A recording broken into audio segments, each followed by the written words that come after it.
ISA Energia ou Auren Energia? Qual dessas duas ações pode disparar no setor elétrico? Eu recebi essa pergunta lá no meu Instagram, inclusive se você não me segue, já começa a me seguir, mari.investidora, e eu decidi trazer aqui esse vídeo para explicar alguns pontos que eu gosto sempre de analisar.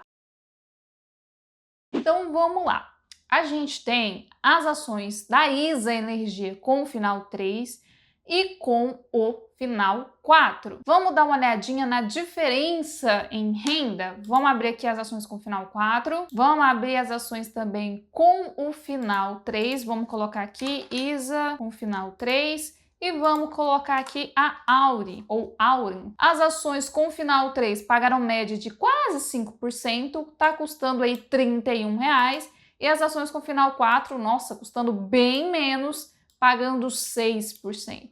Isso aqui provavelmente vai ser porque as ações com final 4 não tem tag along. Vamos ver? Olha aqui, ó, tag along 0%. Mari, o que significa esse bendito do tag along? Vamos botar aqui o mousezinho em cima do pontinho de interrogação, para quem não sabe.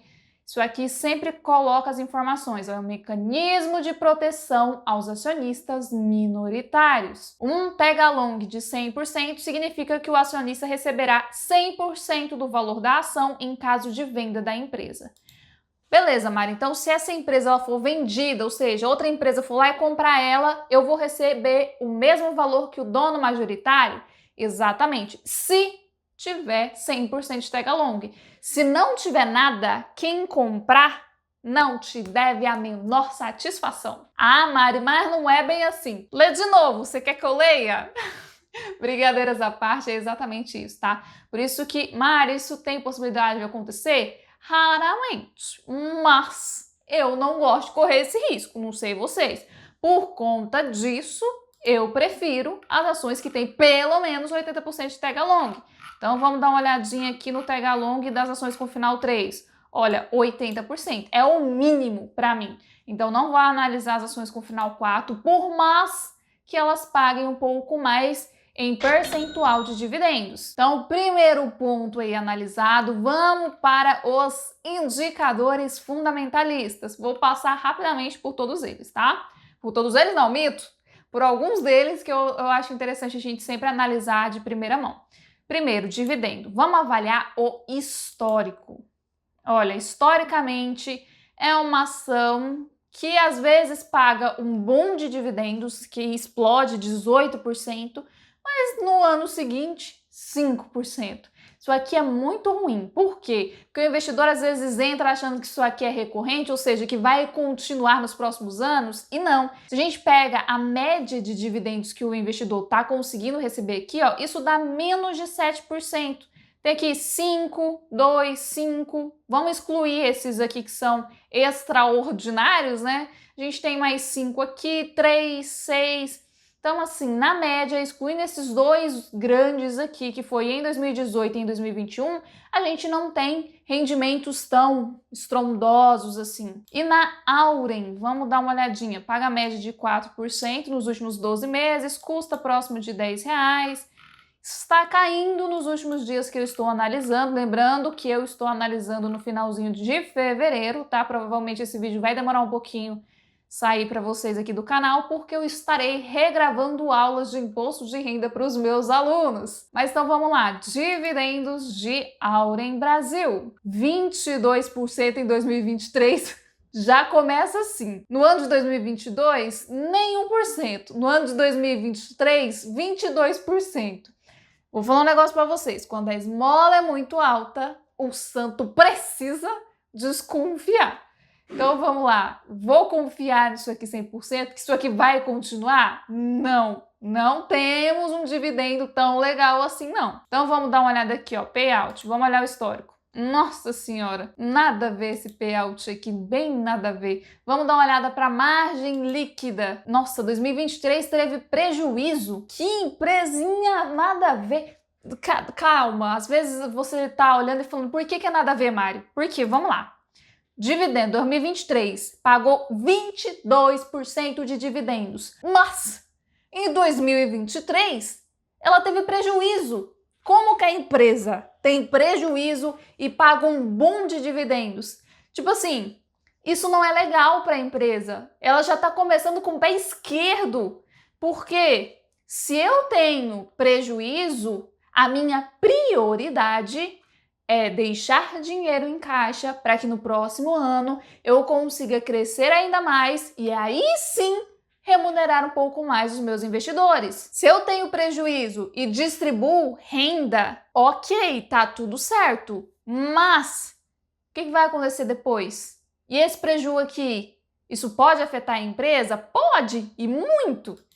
Então a Auren aqui, para mim, tem uns pontinhos aqui meio deficiente. Beleza, vamos dar uma olhada na margem líquida aqui da ISA. Ó, historicamente nunca deu prejuízo, margem líquida sempre acima de 40, tá tudo certo. A única parte ruim é porque a gente tem a questão aí do payout, né? Então a gente tem que sempre ficar de olho nisso aí. Eu, Mário, não invisto em ações que não tem payout de pelo menos 80%. Os dividendos a gente já tinha visto aqui, que às vezes paga um pouco mais, mas na média costuma ficar próximo de 5%. Beleza, analisou isso aí, vamos dar uma olhadinha na dívida da ISA, sempre baixinha, nada muito alarmante assim. O ideal é que essas dívidas elas estejam o menor possível e se tiver negativo, melhor ainda. Significa que a empresa tem mais dinheiro para pagar as contas do que dívida em si. Vamos dar uma olhadinha na Auren. Dívida de 2, isso aqui já, opa, 1,40, 0,25. Essa dívida aqui, o legal é que ela esteja pequena, tá? Como a Auren deu prejuízo, significa que ela tem uma dívidazinha ali, significa que ela não deu conta de pagar tudo que deveria. Óbvio que tem uma diferença entre prejuízo fiscal, prejuízo contábil e prejuízo real. Mari, não sei a diferença. Basicamente é assim, aquilo que você precisa lançar na contabilidade, você tem que levar em consideração muitas coisas, como por exemplo, depreciação, ou seja, o prédio se desvalorizou, você tem que colocar isso de forma negativa lá na hora de contabilizar o teu lucro ou prejuízo. Então o prejuízo real às vezes não é igual ao prejuízo que a empresa tem de fato, mas se ela registra prejuízo contábil e ainda assim paga dividendos, isso deveria estar sendo levado em consideração. Por quê, meu bem? Por que não dá para você registrar um lucrozinho aí? Tem coisa estranha. Vamos dar uma olhadinha no payout. O que é o payout? É o quanto do lucro ela distribui. Eu me pergunto como que a Auren teve preju e me distribui ainda lucro e isso dá um negócio de quase 1000% negativo, entendeu? Isso que eu falei pra vocês, falei, ué, gente, essa conta aqui não faz sentido nenhum. Vamos dar uma olhadinha no payout aqui da ISA. Ó, a ISA paga um payout super ok. Tá vendo esse payout aqui de 110 e esse de 96, que foi justamente nos anos que ela pagou mais? Isso aqui significa que aconteceu alguma coisa muito específica e por conta disso ela pegou e distribuiu um pouco mais com o investidor. Mas na média ela tem um payout, ou seja, eu costumo pagar parte do lucro bem relativo, ó. Às vezes paga 2% do lucro, às vezes paga 40% do lucro. Isso aqui é bem instável, depende do que a empresa está tendo mais lucro ali, das coisas que ela fez ao longo do ano. Então a gente não tem uma previsibilidade muito constante, pelo menos não quando o assunto é dividendo. Vamos para o checklist do Buy and Hold da ISA.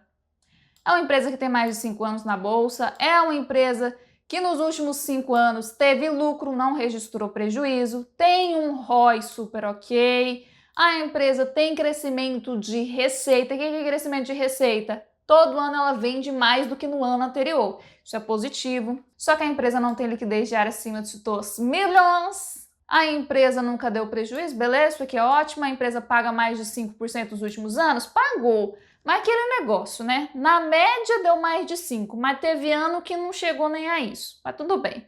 A empresa possui uma dívida menor que o patrimônio, a empresa é bem avaliada, a empresa tem crescimento de lucro. Não. Tá vendo que isso aqui não tá marcado?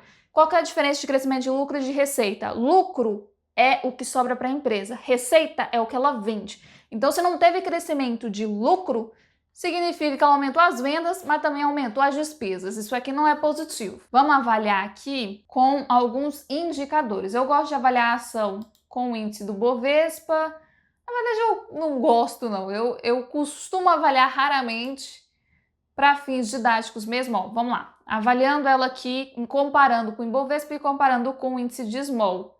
Ela teve uma valorização muito boa nos últimos 5 anos. Nos últimos 2 anos, ela também teve uma valorização boa quando comparado com esses indicadores. E a gente não vai ver nos últimos 10 porque a gente ainda não assinou o Investidor Pro. O dinheiro ainda não está sobrando desse nível. Mas vamos lá. Brincadeiras à parte, vamos dar uma olhadinha aqui no checklist da Auren. Ai, gente. A empresa não tem mais de 5 anos na bolsa, então ponto negativo para ela. A empresa não teve lucro nos últimos 5 anos, justamente porque não tem esse dado na bolsa, é uma empresa extremamente recente. Um dos critérios para eu investir ou não numa empresa, e é caráter eliminatório, é o seguinte: se a empresa tem menos de 5 anos na bolsa, menos de 3 anos, pelo menos, completos, eu não vou investir. Ah, Mari, mas talvez não me interessa. Se não tem histórico para eu avaliar, não tem o que eu tomar de decisão. Como é que eu vou tomar decisão baseada em quê? Em especulação? Eu não vou especular com meu dinheiro, rapaz. Oxi, eu quero aposentar mais cedo.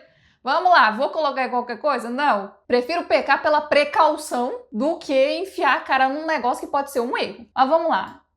A empresa não tem ROI ok. O ROI ok seria próximo de 10, acima de 10, quanto maior melhor. A empresa não teve crescimento de receita nos últimos 5 anos, até porque não tem esse dado, nem nos últimos poucos ela teve isso. A empresa possui liquidez diária porque ela já entrou explodindo na bolsa de valores. A empresa já deu prejuízo, isso não é legal. A empresa tem os dividendos ok, porque, gente, isso é um pouco até estratégico, tá? A empresa não tá muito bem nas pernas, lança na bolsa de valores, paga um dividendo maravilhoso e isso faz os preços explodirem, porque todo mundo quer comprar, porque todo mundo quer receber aquele dividendo, acha que no próximo vai ser igual. Isso é estratégia, mas tudo bem. Empresa possui dívida. Mari, você está insinuando. Não estou insinuando nada, eu estou dizendo que é uma coisa que pode acontecer. Não estou falando que é isso que aconteceu aqui também. Vamos lá. A empresa possui uma dívida menor que o patrimônio, isso é positivo.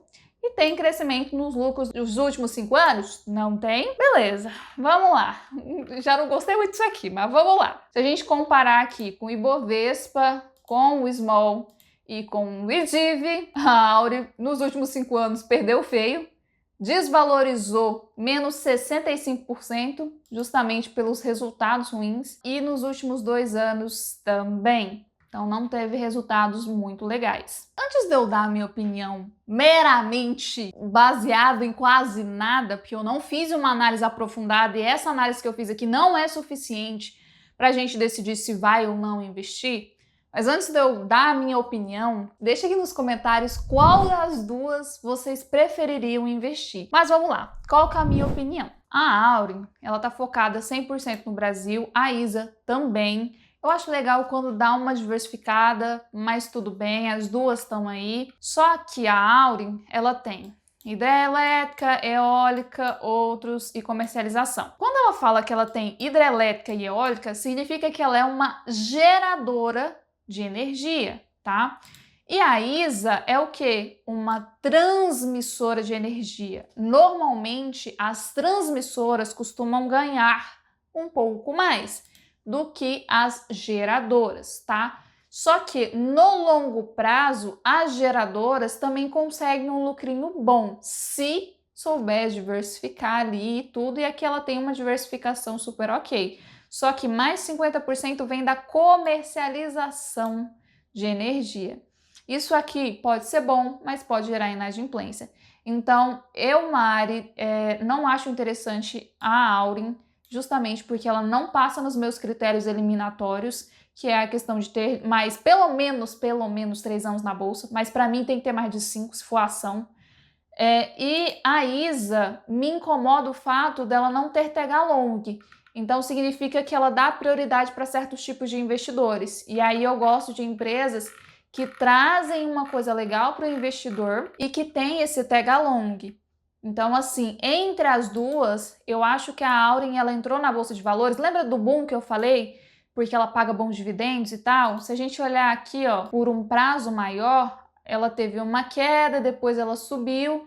E quando ela registrou prejuízo, que começou a aparecer o negócio, começou a cair em cascata. Porque a galera começou a comprar começou a dar uma olhadinha, todo mundo começou a querer sair. Agora que voltou a subir um pouquinho de novo. Então, assim, eu sinceramente não gostei muito da Auren, apesar de ser uma empresa extremamente recente e não ter números, assim, muito ruins. Tem só pontos de atenção, mais do que eu gostaria de ver. E a ISA também temos o ponto aí de dividendos, às vezes bom, às vezes nem tanto.